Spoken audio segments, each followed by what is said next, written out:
لیکن پھر آپ کو کیا سمجھ آیا کہ آپ کو راضی انہوں نے کیسے کیا؟ بڑا مشکل تھا بھائی، میں تو رات کو ڈر کے مارے بیٹھ جاتی تھی. 1.5 سال تو میں یوں ہی رہی کہ نہیں یہ نہیں ہو سکتا.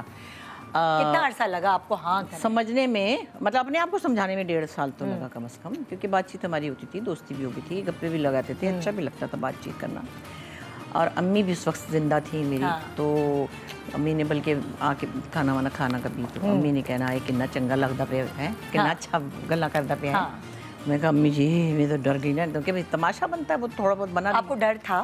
ہاں بیٹے، وہ تو پھر چیزیں ہوتی ہیں نا کہ آپ ایک اتنے سالوں کا امیج لے کے چل رہے ہوں اور اس میں کبھی کوئی دوسرا آپشن بھی نہ ہو. چلو جی، وہ بھی زیادہ تر لوگوں کو نہیں پتا تھا کہ میں کب سے اکیلی تھی، کیونکہ میں نے اتنا اناؤنسمنٹ ہی نہیں کیا تھا کہ سیپریشن تھی، پھر کب ڈیورس ہوئی، رکھ کے بھی دراز میں رکھ لی، وہ بھی چلو کون سی بتانے کی ضرورت تھی، کچھ نہیں پتا تھا کسی کو.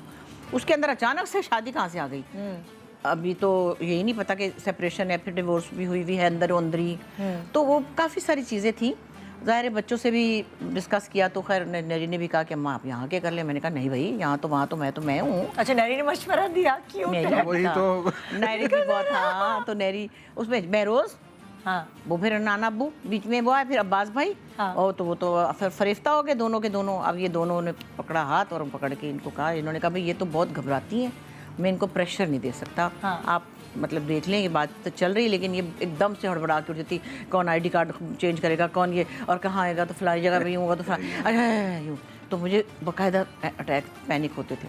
تو خیر ان دونوں نے پکڑ کے پھر چلو مولوی کو لے کے آپ کو راضی کرنے میں ان لوگوں کا کافی بڑا فیملی ان کی انوالو تھی. اچھا لوگوں کو نا بھابھی، ایک اب آپ کی زندگی میں وہی جو معاملات ہو رہے ہیں آپ جو بتائیں گے، یاسر بھائی بتائیں گے، میں اسی کو پروسیس کر سکتا ہوں. بالکل بالکل. لوگوں کو مجھے کبھی بھی کسی کو کرٹیسائز کرنے کا نا میرا اس طرف دھیان نہیں ہے، کیونکہ میں کوئی اتنی امپورٹنس وہ اس کو کرتا نہیں. لیکن لوگوں کا میں ان کو کہتا تھا کہ کیا ہے جو پروسیسر ہے وہ بہت عجیب ہے. کسی کے گھر میں والدہ صاحبہ کی شادی کامیاب نہیں ہوئی، کسی کی بہن کی، کسی کی اپنی، وہ آپ کو جب دیکھیں گے تو آپ ڈسٹرب ہوں گی. مجھے تو کوئی فرق نہیں پڑتا، میرا تو ایک جنگجو دماغ ہے، میرا ایک اور مائنڈ سیٹ ہے، میں اور طرح سے دیکھتا ہوں. اور آپ کو تھوڑا اتنا فکر نہیں، نہیں میں نے لیکن مردوں کے لیے الگ ہوتی ہے نا وہ ایک ڈیسیجن انہوں نے جو لینا تھا، وہ ڈر رہی تھی. اگر وہ دلیر ہیں لیکن دلیر بھی ہوتا ہے تو یہاں معاشرے کی وجہ سے تھوڑا سا تو گھبراتا ہے. دیکھیں نا ان کو، پھر میں نے ان کو منع کیا.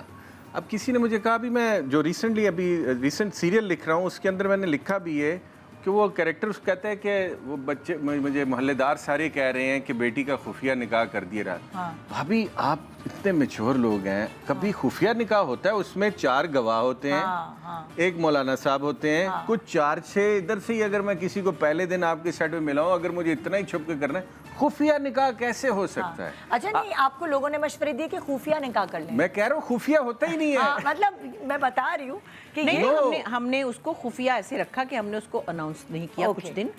اور وہ ظاہر ہے کہ بہروز تھا، روبینہ تھی. ایک دم جب صبح اچانک سے ہوا تو میری سمجھ میں نہیں آیا کہ میں نے کس کو بتانا ہے. تو بلکہ سلطانہ بھی کہنے کہ مجھے تو بتایا نہیں. میں نے کہا میں تو سمجھ میں نہیں آیا کیا ہے. اور امی بھی تھیں، سنبل بھی تھی. تو خیر وہ پھر ہوا تو ہم نے کہا کہ ابھی بس چپ چپ چپ چپ.